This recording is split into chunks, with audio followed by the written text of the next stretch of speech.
মানিকতলা বিধানসভা কেন্দ্র, যেখানে সুপ্তি পান্ডে, তৃণমূল কংগ্রেসের জয়ী প্রার্থী সুপ্তি পান্ডে, তিনি ৬২,৩১২ ভোটে জয় লাভ করেছেন। মানিকতলার রাজনীতিতে এরকম সৌজন্য দেখা যায়, নিশ্চয়ই মানুষের বা গণতন্ত্রের জয় হবে। আর আপনারাও দেখেছেন যে আমরা সবসময় সৌজন্যকে সম্মান দিয়ে এসেছি।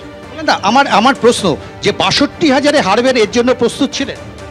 ভোটের দিনকে আমার ধারণা ছিল আমি ৬০,০০০ ভোটে পিছিয়ে থাকবো যেদিন ভোট হয়েছিল, কারণ আমি দেখেছি ভোট হয়নি, প্রতি কটা বুথ খালি ছিল। ৩,০০০ ভোটে সুদীপ বন্দ্যোপাধ্যায় জিতেছিলেন, সেখান থেকে ৬২,০০০ মার্জিনটা। সেই কারণে আমি বলছি, এটা মানুষ যদি ভোট দিত সেখানে তো আপনি মূল্যায়ন করতেন, মানুষকে তো ভোট দিতে দেওয়া হয়নি। আপনি দাঁড়ানোর পর অনেকেই ভেবেছিলেন ডার্বি ম্যাচ হবে, ইস্টবেঙ্গল বনাম মোহনবাগান। খেলা হলো কিন্তু এরিয়ান্স বনাম ইস্টবেঙ্গল।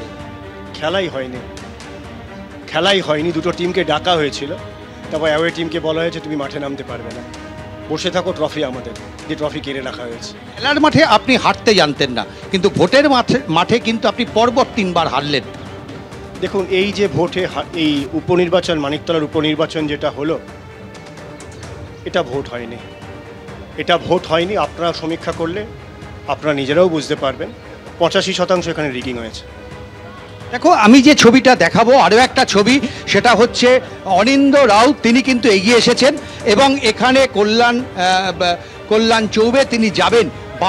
বাইরে এই মুহূর্তে তৃণমূল কংগ্রেসের প্রচুর কর্মী সমর্থক, তাদের উচ্ছ্বাস, ফলে সেখানে দাঁড়িয়ে এখান থেকে কল্যাণ চৌবেকে বের করে দেওয়া, কারণ কিছুক্ষণ আগেই আমরা এই স্লোগান শুনেছিলাম যে কল্যাণ চৌবে গো ব্যাক, ফলে সেখান থেকে কল্যাণ চৌবেকে বের করে দেওয়ার দায়িত্ব কিন্তু অনিন্দ রাউত নিয়েছে। আমরা দেখতে পাচ্ছি কল্যাণ চৌবের গাড়ির সঙ্গে তিনি রয়েছেন এবং তাকে বাইরে নিয়ে আসা।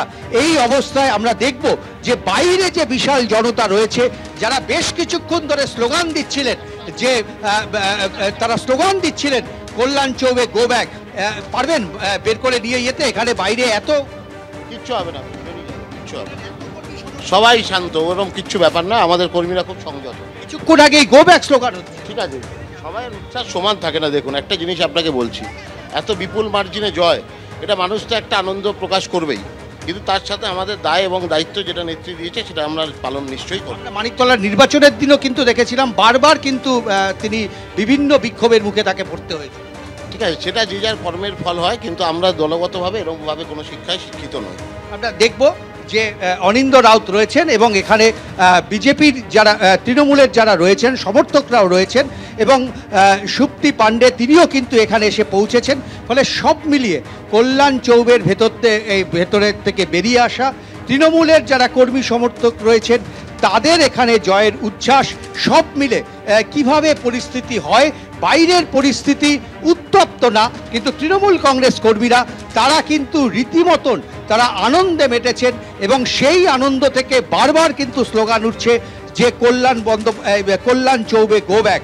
ফলে এই গো ব্যাক স্লোগানের মাঝখানে দাঁড়িয়ে তিনি কিভাবে বেরোবেন, তিনি আদৌ কিভাবে বেরোবেন, সেই দিকে কিন্তু প্রত্যেকের নজর রয়েছে। তুমি দেখতে পাচ্ছ একেবারে উজ্জ্বল এই ছবি আমরা দেখতে পেয়েছিলাম। অর্থাৎ ভোটের দিনে সেদিনকেও অনিন্দ রাউত কল্যাণ চৌবের মাকে তিনি বুথে পৌঁছে দিয়েছিলেন, ভোট দিতে নিয়ে গিয়েছিলেন, সেই ছবি আমরা দেখতে পেয়েছিলাম। আর আজকে কল্যাণ চৌবেকে সেইখান থেকে যাতে তিনি সুস্থভাবে বেরোতে পারেন সেই ব্যবস্থাও করছেন অনিন্দ রাউত, সেই ছবি আপনাদের সামনে রেখেছি। অর্থাৎ মানিকতলা বিধানসভা কেন্দ্র, যেখানে সুপ্তি পান্ডে, তৃণমূল কংগ্রেসের জয়ী প্রার্থী সুপ্তি পান্ডে, তিনি ৬২,৩১২ ভোটে জয় লাভ করেছেন।